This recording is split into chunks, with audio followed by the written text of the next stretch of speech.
देखो, data analytics हमें पढ़ना है, ठीक है। तो डेटा एनालिटिक्स के लिए मैं एक फाइल बना लेता हूँ और उसका नाम हम स्टैटिस्टिक रखेंगे, ठीक है।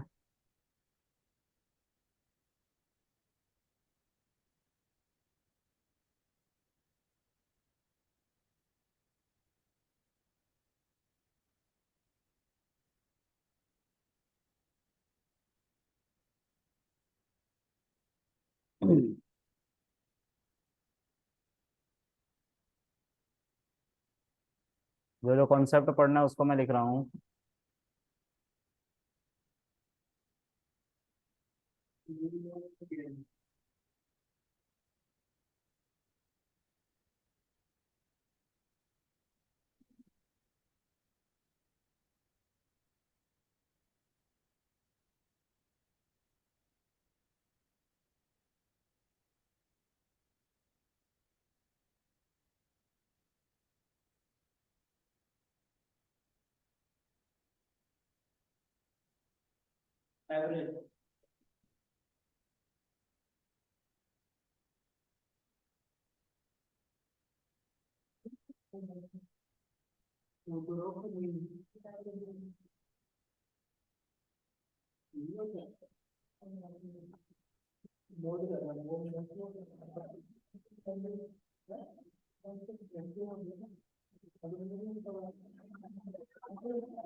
इतने सारे टॉपिक पढ़ने हैं हमें स्टैटिस्टिक के अंदर।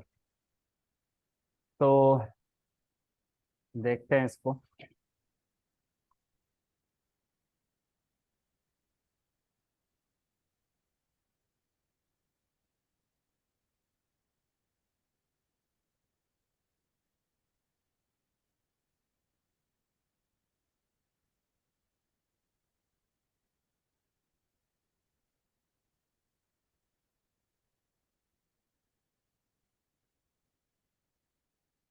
इन सभी को पढ़ना है।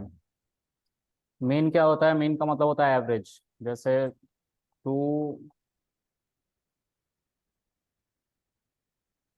A = 4 एंड B = 6 का जो एवरेज होगा वो होगा A + B। और इस पूरे को हम डिवाइड कर देते हैं 2 से। जितने वैल्यूज है उतने नंबर ऑफ टर्म्स हम डिवाइड कर देते हैं, हमें मीन मिल जाता है जो एवरेज कहलाता है, नॉर्मल एवरेज जो आप लोग बात करते रहते हैं। तो एवरेज को ही एवरेज को ही हम क्या कह रहे हैं? मीन कह रहे हैं, ठीक है। एवरेज को ही मीन कह रहे हैं हम, और अराइथमेटिक मीन भी कह रहे हैं। सब एक ही बात है, ठीक है। तो इसमें नॉर्मल एवरेज निकलता है।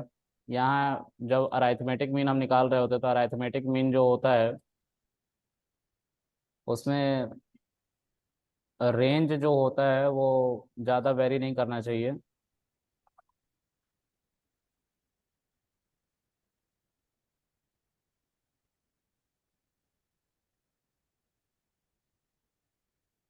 ठीक है, रेंज जो है वो ज़्यादा वेरी नहीं करना चाहिए। मतलब अगर हम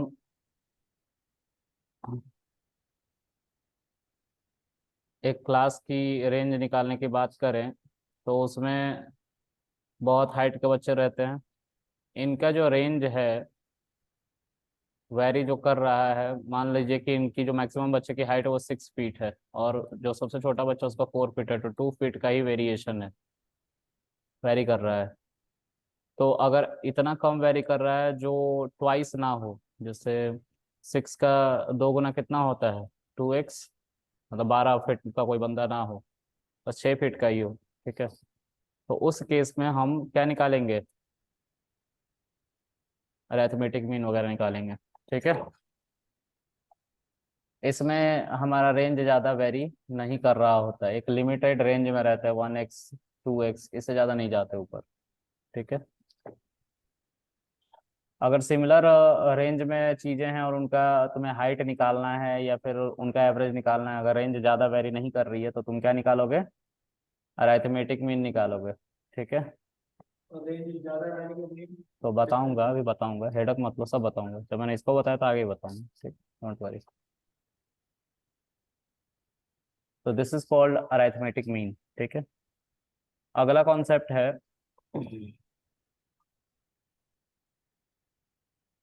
जियोमेट्रिक मीन, ठीक है। जियोमेट्रिक मीन क्या होता है,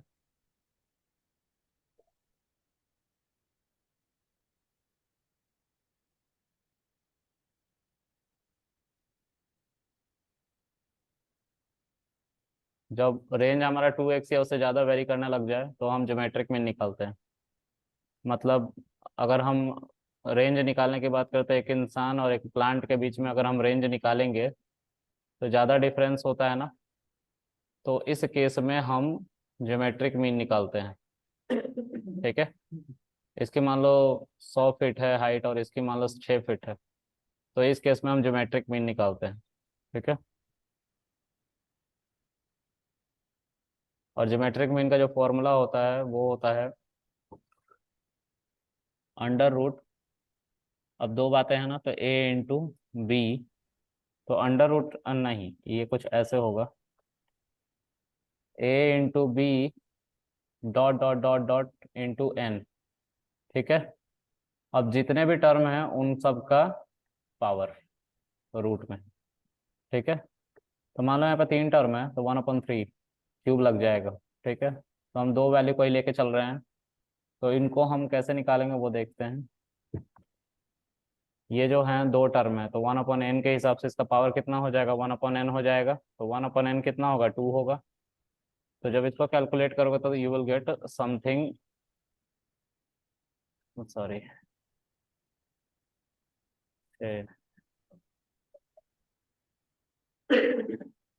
ये प्लस नहीं मल्टीप्लाई होते हैं, ठीक है। ये हमारा एक मीन निकल के आएगा, देखो मल्टीप्लाई मल्टीप्लाई यूज किया था ना, यहाँ पे गलती से मैंने प्लस लगा दिया था, ठीक है। तो ये हमारा कौन सा मीन है, अरिथमेटिक, सॉरी ज्योमेट्रिक मीन। एक और मीन होता है, ये फॉर्मूला है, हाँ ये ट्रिपल डॉट लगाया है। मतलब मान लो कि अगर A B C D E F G H I J बहुत सारे वेरिएबल्स हैं और वो वैल्यूज ही हैं सब, तो सबको मल्टीप्लाई करना होता है, तो कहीं ना कहीं तो खत्म होगा ना वो, तो उसी को n मान रहा हूँ मैं लास्ट में, और उसी सब चीज़ों को मैं ट्रिपल डॉट से दिखा दे रहा हूँ। हाँ, उसके बाद है हमारा हार्मोनिक मीन। हार्मोनिक मीन जब रेट ऑफ चेंज की बात हो, रेट ऑफ चेंज की बात हो, ये क्या टर्म है, तो जब दो यूनिट एक दूसरे को डिवाइड कर रही हो, उस केस में अगर हमें रेंज निकालना है तो हम हार्मोनिक मीन की तरफ जाते हैं। जैसे एक कार एक जगह से दूसरी जगह मूव करे, दूसरी कार भी एक जगह से दूसरी जगह मूव करे, सेम लोकेशन से स्टार्ट कर रहे हैं और कहीं और पहुंच रहे हैं, तो ये 200 किलोमीटर पर आवर की स्पीड से चल रहा है और ये 100 किलोमीटर पर आवर की स्पीड से चल रहा है। तो अगर इन दोनों का हमें रेंज निकालना पड़ गया तो हम कैसे निकालेंगे, हार्मोनिक मीन की मदद से। क्या फॉर्मूला होता है, तो n/1/a plus 1/b plus dot dot dot dot 1/n, ये फॉर्मूला है, ठीक है। तो अभी हम इस पे निकाल कर देख लेते हैं क्योंकि दो ही वैल्यूज है हमारे पास। ठीक है, कि कैसे ये काम करता है तो उसको देखते हैं। यहाँ पे जब हम जाएंगे तो हम यहाँ पे लिखेंगे क्या, तो 2 divide by 1/4 bracket bracket close plus एक और ब्रैकेट 1/6, और हम इसको निकालेंगे। This is something called geometric mean. ठीक है, तो ये ज्योमेट्रिक मीन है।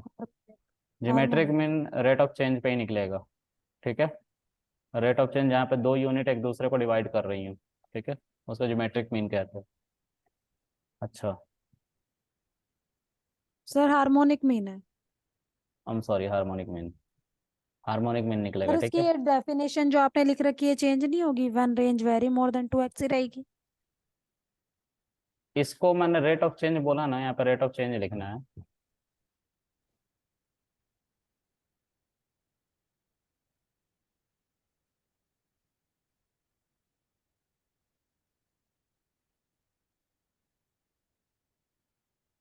ठीक है, तब geometric mean, sorry harmonic mean निकलता है।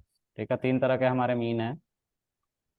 स्टैटिस्टिक में हम जनरली इसी की बस बात करते हैं, अरिथमेटिक की। ठीक है, उसी को हम एवरेज कहते हैं, उसी को हम मीन कहते हैं, उसी को हम जो निकालने को जब भी कहते हैं तो मीन इसी तरह से लोग निकाल दिया करते हैं। लेकिन स्टैटिस्टिक इसके खिलाफ होता है। स्टैटिस्टिक कहता है कि नहीं, हमारा हर चीज को देखने का तरीका थोड़ा सा अलग है। ठीक है, तो स्टैटिस्टिक के नियम इसलिए पढ़ने पड़ते हैं। ये हम क्यों पढ़ रहे हैं, तो हमारा डेटा जब आता है तो एक इम्प्योर फॉर्म में आता है, हमें उसमें से फेक डेटा को निकालना होता है, और फेक डेटा को निकालने के लिए हमें स्टैटिस्टिक के कुछ कॉन्सेप्ट्स आने चाहिए।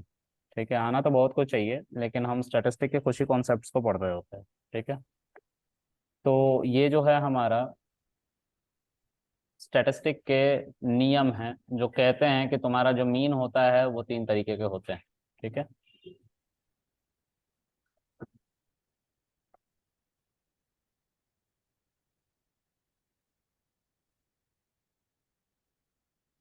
अब आगे है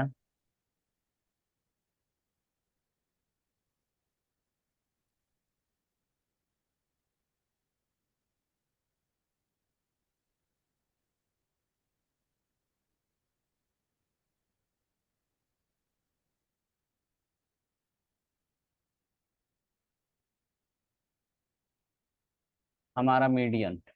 मीडियन क्या होता है उसको समझते हैं। तो मीडियन को समझने से पहले मैं बताना चाहूंगा कि इसमें मैं पाइथन के अंदर एक स्टैटिस्टिक नाम की मॉड्यूल दी गई है, जिसमें हम स्टैटिस्टिक के कुछ नियम कानून को अप्लाई कर सकते हैं। जैसे जो अभी हमने पढ़ा है उसमें हमने क्या किया, हमने फॉर्मूला खुद लिखा है, तो हमें फॉर्मूला रटने की जरूरत नहीं होती। ठीक है, वो ऑलरेडी दिए गए हैं, हमें इस्तेमाल करने होते हैं, और इस्तेमाल करने के लिए पता होना चाहिए कि वो दिए गए कहाँ हैं। तो मैं इन्हीं सब कामों को उन्हीं फॉर्मूला की मदद से करता हूँ। तो एक फॉर्मूला कह रहा हूँ, मॉड्यूल की मदद से करता हूँ। तो मॉड्यूल का नाम है इम्पोर्ट स्टैटिस्टिक। ठीक है, ये हमारा मॉड्यूल है जो पाइथन में दिया गया है। ठीक है, अब इसको तुम अलाइसिंग कर लो एज ए। तो ए के ऊपर जब आप डॉट लगाओगे तो यू विल गेट मीन।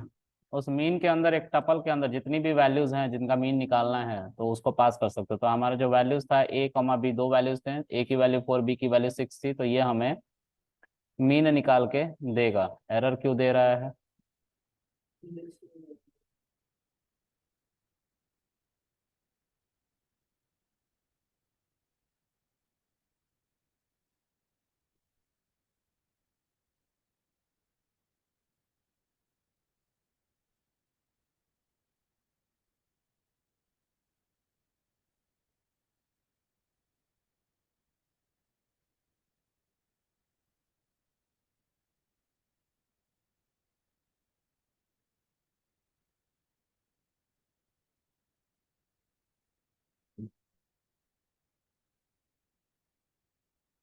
पर वहाँ पर नाम चेंज हुए मेरे में जल्दी आ रहा था वो कभी नहीं हुआ।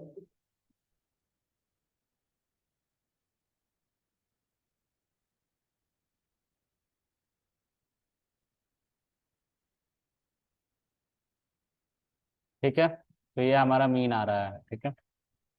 उसी तरह से अगर हमें ज्योमेट्रिक मीन निकालना है तो हमें एस डॉट जियोमेट्रिक को यूज करना होता है, और इसके अंदर टपल के अंदर भी आपके पास ए कॉमा बी, ठीक है। उसी तरह से अगर आप एस डॉट हार्मोनिक करोगे ए कॉमा बी, ठीक है, तो ये हमारा क्या है, हार्मोनिक मीन है, ठीक है। अब जो है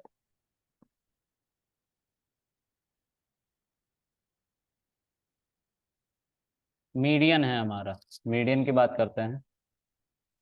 तो मीडियन क्या होता है, मान लो एक हमारे पास लिस्ट है जेड नाम की, इसके अंदर कुछ एलिमेंट्स हैं और वो सीक्वेंशियल ऑर्डर में नहीं है। दो तरह का मीडियन निकलता है वो पहले देख लो। पहला मीडियन जो है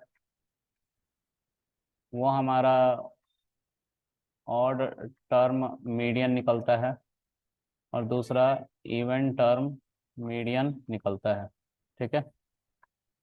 अब जो ऑड टर्म मीडियन है उसमें ऑड नंबर्स होते हैं, मतलब ऑड नंबर्स मतलब कि ऐसे गिनती में 1 2 3 4 5 6 7 8 9, ऑड टर्म हो गया ना। इसमें कितने एलिमेंट है, 9, 9 2 से डिविजिबल नहीं है, तो ऑड टर्म हो गया।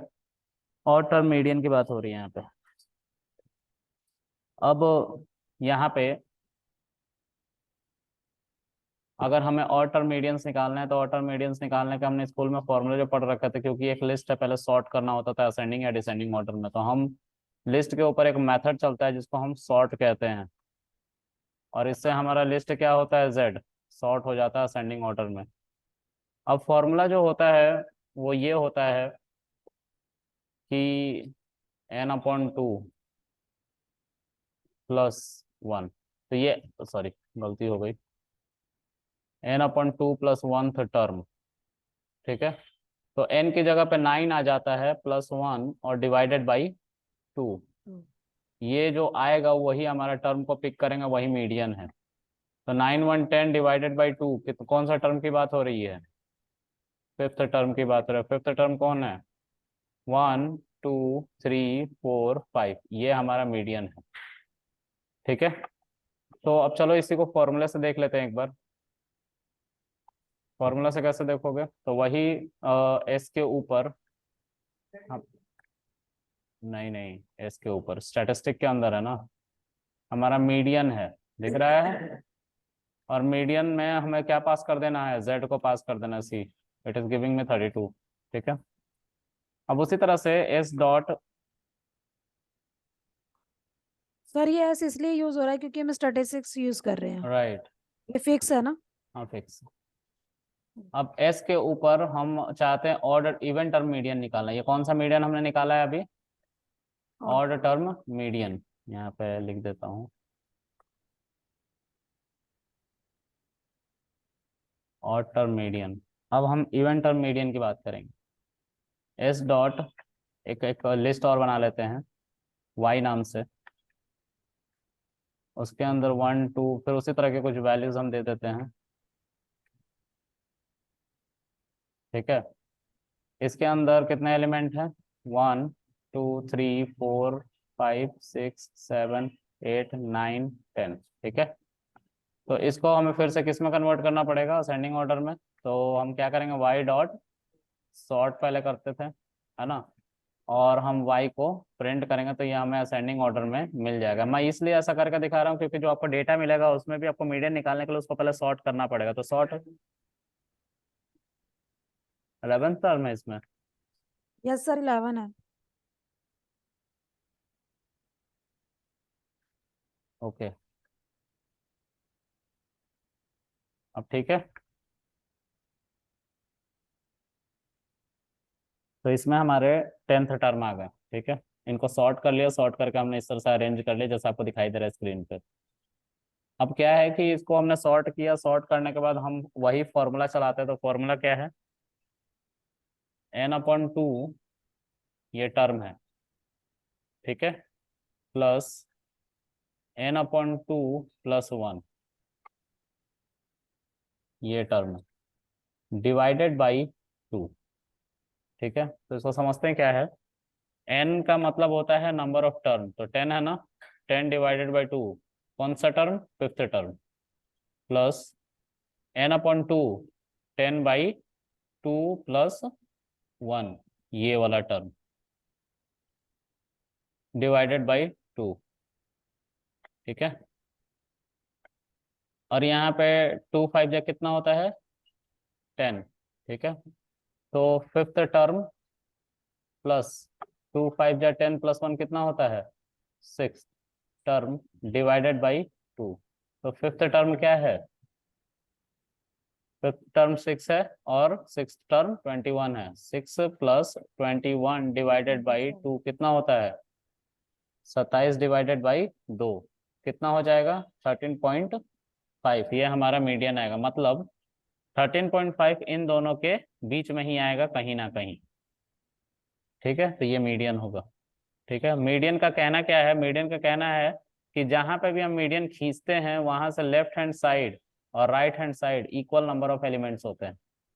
देख लो, इधर 5 एलिमेंट्स हैं और इधर भी 5 एलिमेंट्स हैं।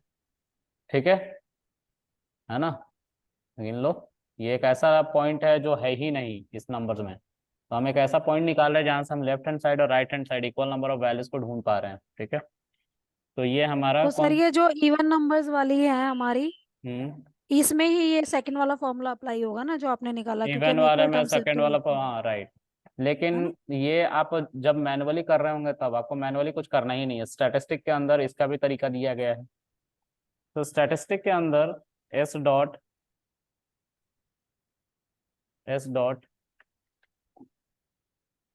मीडियन, और उसके अंदर हमने किसको पास कर लिया, वाई को। तो देखो 13.5 आ रहा है। आपको कुछ नहीं करना, आपको शॉर्ट वर्ड कुछ नहीं करना, सिर्फ अपना लिस्ट दो और वो उसका मीडियन बताएगा। ठीक है, तो अपने तरफ से आपको कुछ एफर्ट नहीं मारना, सब कुछ फॉर्मूले में है। ठीक है, ओके। अब जो है बात करेंगे हम मोड की। मोड का कहना ये है most occurring value. Most occurring value अगर किसी चीज के अंदर, अच्छा एक चीज का ध्यान देना, जो हमारा मीन होता है और मीडियन होता है। ठीक है, मीन जो है वो भी नंबर या फ्लोट पे निकलता है। नंबर का मतलब इंटीजर और फ्लोट दोनों की बात कर रहा हूँ। और मोड भी जो मीडियन जो होता है वो भी नंबर पे ही निकलता है। अब चाहे या वो ओड हो या इवन हो, फर्क नहीं पड़ता उससे। ठीक है, तो नंबर पे ही डेटा हमारा पुल होता है और किसी पे नहीं। ठीक है, ओके। अब जो है हमने इसको लेट्स से मोड को भी निकाला। मोड जो है वो हमारा नंबर पे भी काम करता है जिसमें इंट और फ्लोट दोनों आ गया, प्लस कैरेक्टर पे भी काम करता है। ठीक है, ठीक है, ये कैरेक्टर पे भी काम करता है। ओके, कैसे, तो थोड़ा समझते हैं। मोड जो है वो सिर्फ ये बताता है मोस्ट अकरिंग वैल्यू। तो हम एक काम करते हैं, मोड के बारे में देखते हैं।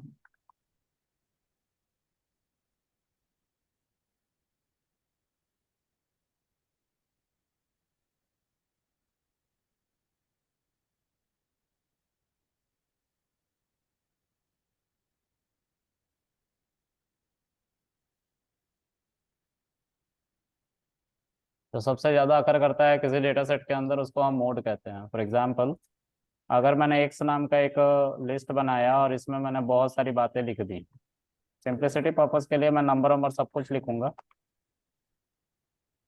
ठीक है, अब पता नहीं कौन कितनी बार अकर कर रहा है। ठीक है, हमें नहीं पता है। ठीक है, तो हम क्या करेंगे, हम यहाँ पे मोड को निकालेंगे। ठीक है, तो मोड को कैसे निकालोगे, तो एस डॉट मोड लिखोगे और मोड के अंदर तुम एक्स को पास कर दोगे। ये बोलेगा टू, टू सबसे ज्यादा बार आया है, तो लेट्स काउंट दिस। तो एक काम करते हैं, शॉर्ट करके देख लेते हैं। शॉर्ट करके देख लेंगे तो ज्यादा जल्दी समझ में आ जाएगा, ये सब एक साथ हो जाएंगे। और एक्स को प्रिंट करो तो देखो कौन कितनी बार आया है, 2 सबसे ज़्यादा बार आया है क्या, 4 टाइम, और ये 3 2 टाइम आया है, 4 टाइम, ये 3 टाइम आया है, और ये 54 56 67 और 76। ठीक है, तो सबसे ज़्यादा बार कौन आया है, 2 आया है, इसीलिए ये क्या दे रहा है हमारा मोड, 2 को दे रहा है। अच्छा एक चीज़ को देखो, मैं जानबूझ के कुछ मैनिपुलेशंस कर रहा हूँ, इसमें मैं 3 और 2 3 बार डाल देता हूँ। ठीक है, 2 बार, तो अब 2 2 मोड आने चाहिए थे, राइट, लेकिन 2 मोड नहीं, एक ही मोड आएगा, जो डिक्शनरी ऑर्डर में सबसे पहला नंबर आता है उसी को मोड माना जाएगा, क्योंकि 2 भी 4 टाइम है और 3 भी 4 टाइम अब है। ठीक है, तो उस केस में हम क्या करेंगे, उस केस में हम, अगर हमें सारे मोड देखने हैं एक साथ, ठीक है, तो हमारे पास मल्टी मोड होता है, एस डॉट मल्टी मोड, और मल्टी मोड के अंदर एक्स को हम चलाएंगे और 2 3 ये 2 वैल्यूज आ जाएंगी हमारी। ठीक है, हाँ, तो ये हमारे मल्टी मोड है, एक लिस्ट के अंदर रख के दोनों वैल्यूज दे दी जाएंगे जो सेम टाइम अकर हो रहे हैं। ठीक है, ये तो हो गई हमारी नंबर्स की बात, अब बात कर लेते हैं कैटेगरीज की। ठीक है, कैटेगरीज में भी ये होता है। ठीक है, तो सपोज करो मैंने यहाँ पे लिखा है ए, अच्छा चलो एक मैं ऐसे ही जानबूझ के बनाता हूँ, कृष्णा कुमार। ठीक है, इसको मैं लिस्ट के अंदर डालूंगा तो ये सब फैल जाएंगे, सब अलग अलग हो जाएंगे। ठीक है, और ए में स्टोर हो जाएंगे। अब ए को देखो, फैल गया सब। अब मुझे पता करना है कि इसमें से मोड क्या है, तो के आना चाहिए, क्योंकि के 2 टाइम आ रहा है, और कोई तो 2 टाइम नहीं आ रहा ना, ए भी 2 टाइम आ रहा है। चलो देखते हैं, ए dot sorry S dot mode अगर हम लिखेंगे और हम लिखेंगे ए उसके अंदर, तो देखो के बता रहा है ना, और अगर हम मल्टी मोड कर दे तो दो जितने मतलब 2 टाइम आए होंगे या जितने बार भी आए होंगे, मतलब कि सेम नंबर ऑफ अकरेंस हुआ होगा, वो सारे आ जाएंगे। तो मल्टी मोड की बात करते हैं, मल्टी मोड के अंदर फिर से ए को पास करेंगे। अब देखो ये तीनों वैल्यूज जो थी वो सिमिलर टाइम आई थी। ठीक है, के भी शायद 2 बार आया है, आर भी 2 बार आया है, और ए भी 2 बार आया है। ठीक है, तो ये मल्टी मोड कैरेक्टर्स पे भी काम करते हैं। देखना ये है कि क्या अल्फाबेट और कैरेक्टर, सॉरी नंबर और कैरेक्टर दोनों के साथ ये काम करेगा। तो लेट्स सी, एक और हम लिस्ट बनाते हैं, हम जानबूझ के कुछ ऐसे ही कर लेते हैं जैसा अभी थोड़ी देर पहले किया था। लिस्ट के अंदर हम कुछ ऐसे कैरेक्टर रख लेते हैं, नहीं, सेम इन बातों को रख लेते हैं। ठीक है, एज इट इज, इसको कॉपी कर लो और इसमें कुछ नंबर डाल देते हैं सेम टाइम। ठीक है, ठीक है, अब इसको पी के अंदर रख लेते हैं, और यहाँ पे कुछ नंबर और दे देते हैं, 2 टाइम 1 भी दे देते हैं। ठीक है, लेट्स सी, अगर एस डॉट मोड लिखूंगा और उसके अंदर ए को पास करूंगा, इट विल सिंपली रिटर्न मी के, लेकिन अगर मल्टी मोड करूंगा तो इसको 1 भी देना चाहिए। ठीक है, तो अगर मैं ए को रखूंगा, सर हमें पी को नहीं रखना। सॉरी पी को रखना है, सॉरी सॉरी सॉरी, पी को रखना है, 1 आ रहा है, और अगर यहाँ पे मल्टी मोड में पी को रखेंगे तो देखो सब कुछ आ रहा है। ठीक है, तो इस तरह से हम मल्टी मोड हमारा नंबर और कैरेक्टर के साथ भी काम करता है, फ्लोट के साथ भी काम करता है। ठीक है, अब जो है उसके बाद हम बात करेंगे स्टैंडर्ड एविएशन की। ठीक है, स्टैंडर्ड एविएशन क्या होता है उसको समझते हैं। मान लो ये एक डेटा सेट है और ये उसका मीन है, पूरे डेटा सेट का एक डेटा सेट है, उसका मीन है। ठीक है, मीन हर एक किसी डेटा सेट का कहीं ना कहीं तो होगा।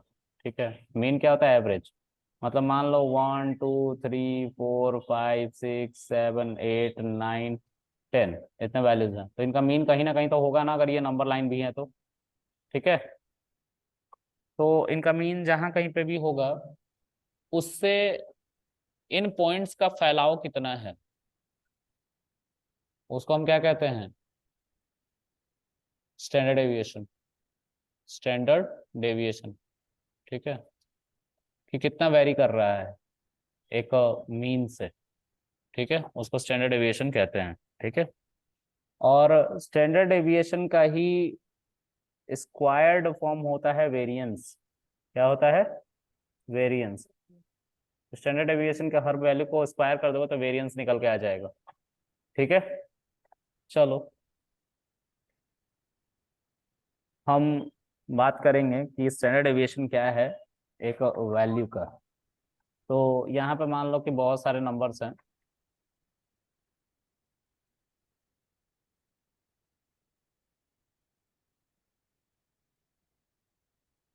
ठीक है, अब A dot sorry S dot S T D होता है standard deviation, S T D dev है ना। इसके अंदर एक और रखो और ये स्टैंडर्ड डेविएशन देगा 21.12। ठीक है, तो जहाँ पे हमारा मीन आ रहा था एस डॉट मीन, उसमें जब तुम ए को रखोगे तो ये तुम्हारा मीन है। मीन में तुम इसको ऐड करोगे, मीन में जब तुम इसको ऐड करोगे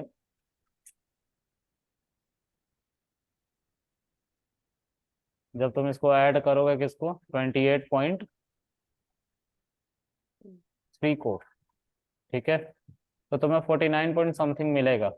ठीक है, कहाँ गया 49 पॉइंट समथिंग?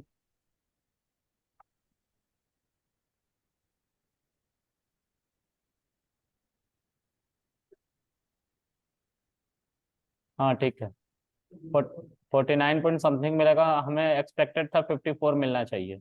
लेकिन एक चीज है, जब हम स्टैंडर्ड डेविएशन की बात करते हैं तो एक बेल शेप डायग्राम बनता है। उस बेल शेप डायग्राम को हम एक्स मानते हैं जो उसका मिड टर्म होता है, उससे फैलाव होता है डेटा का। और ये जो है ना, ये ग्राफ का जो कर्व देख रहे हो, ये कर्व डेंसिटी को बताता है कि एक छोटे से एरिया में आखिर कितने लोग हैं। जितने एरिया होंगे ये लाइन उतनी ऊपर जाएगी। ठीक है, तो ये डेंसिटी को बताता है। ठीक है, डेंसिटी। और यहाँ पे देखो, यहाँ पे ज्यादा एरिया में कम लोग हैं, इसीलिए हमारा ग्राफ क्या हो गया, नीचे आ गया। मतलब कुछ ऐसा समझो कि अगर मुझे एक ग्राफ बनाना है कि उत्तर प्रदेश और राजस्थान में से सबसे ज्यादा लोग कहाँ पे हैं, तो उत्तर प्रदेश का एरिया ज्यादा है, लोग कम, सॉरी राजस्थान का एरिया ज्यादा है, लोग कम है। उत्तर प्रदेश का एरिया कम है, लोग ज्यादा है। तो अगर हम एक ग्राफ बनाएं तो वो कुछ ऐसा स्पाइक देगा। ये जो एरिया बनेगा इसके इधर का, ये है राजस्थान का एरिया, क्योंकि पर हेड पर कैपिटा पर्सन कम है यहाँ पे पर स्क्वायर किलोमीटर में, और यहाँ पे पर स्क्वायर किलोमीटर में लोग ज्यादा हैं। तो डेटा हमारा, ये जो ग्राफ का लाइन है, ये हाई स्पाइक दे रहा है, मतलब यहाँ पे बहुत ज्यादा डेंसिटी है। ठीक है, समझ में आ रहा है? तो इसको कहते हैं Gaussian distribution line. Gaussian distribution line, ये गॉसियन डिस्ट्रीब्यूशन लाइन गॉसियन ने इसके बारे में बताया था अपनी लाइन की मदद से, या किसी साइंटिस्ट ने डिस्कवर किया था, तो उन्होंने इस लाइन का नाम गॉसियन डिस्ट्रीब्यूशन लाइन दे दिया। गॉस एक खुद साइंटिस्ट थे और रिसर्चर थे जिन्होंने बहुत सारी इक्वेशंस वगैरह लिखे थे। ठीक है, तो उनका बहुत इंटरेस्ट था मैथ्स वगैरह में। उन्होंने ही इन सब चीज़ों की बात करी थी, और उन्हीं का सहारा लेके हम आज कंप्यूटर वर्ल्ड में डेटा एनालिसिस और मशीन लर्निंग एआई के ऊपर वगैरह भी काम कर रहे हैं। ठीक है, ओके। तो डेंसिटी की बात करता है, तो डेंसिटी को तीन भाग में बांटा गया है, फर्स्ट सिग्मा, सेकंड सिग्मा और थर्ड सिग्मा। अब ये क्या है, तो इसके लिए हमें एक ग्राफ देखना पड़ेगा। उस ग्राफ को कहते हैं bell shape diagram. Let's see, bell shape curve. ये है बेल शेप कर्व,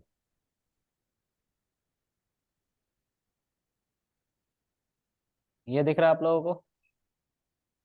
अगर आप इसको थोड़ा ध्यान से देखोगे, इसको देखो तो ज्यादा अच्छा पिक्चर मिलेगा।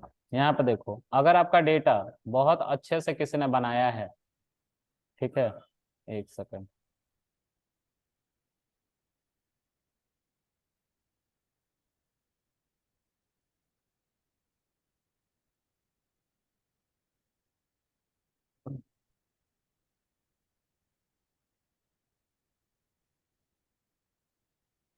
अगर आप इस ग्राफ को देख पा रहे हो तो इसी को कहते हैं मीन, इस पॉइंट को। यहाँ पे 100 लिखा हुआ है, ब्लैक है, दिखाई नहीं दे रहा है?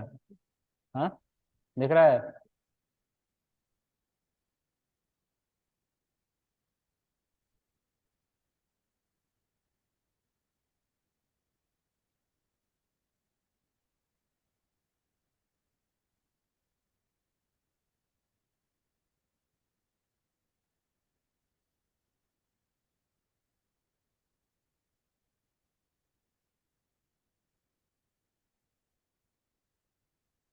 देखो इस कर्व को ठीक से देखोगे तो तुम्हें पता चलेगा, this is the mean of the data, ये एवरेज है, मीन लाइन, यहीं पे हमारा मीन लाई करता है। ठीक है, और ये जो वैल्यूज है यहाँ पे डेटा स्कैटर्ड हुए पड़े हैं। ठीक है, यहाँ पे डेंसिटी लोगों की ज़्यादा है। ठीक है, इसीलिए ये जो गॉसियन डिस्ट्रीब्यूशन लाइन है सीधी ऊपर चली गई है और फिर नीचे आई है। तो इधर देखो 55 के नीचे 0.1% जो लोग, 0.1% जो लोग हैं वो आउटलायर्स बने हैं। आउटलायर्स मतलब ऐसे लोग जिनको ना ले तो हमारा डेटा अच्छा रहेगा, अच्छा हम एनालिसिस कर पाएंगे। तो 3 सिग्मा रूल यहाँ पे अप्लाई होता है। ये है फर्स्ट सिग्मा का रेंज। सिग्मा स्टैंडर्ड एविएशन को ही कहते हैं। ठीक है, और उसको दिखाने के लिए इसका सहारा लिया जाता है, इस सिंबल का, है ना।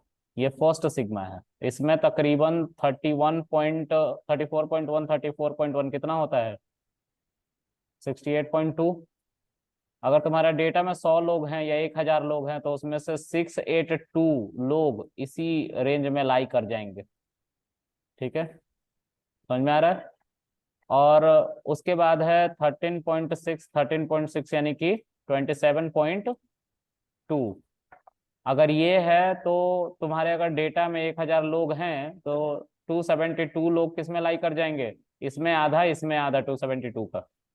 ठीक है, तो इसको सेकंड सिग्मा कहते हैं। क्या कहते हैं, सेकंड सिग्मा। और उसके बाद बचता है थर्ड सिग्मा, वो यहाँ से लेके यहाँ तक होता है तो इसको कहते हैं थर्ड सिग्मा।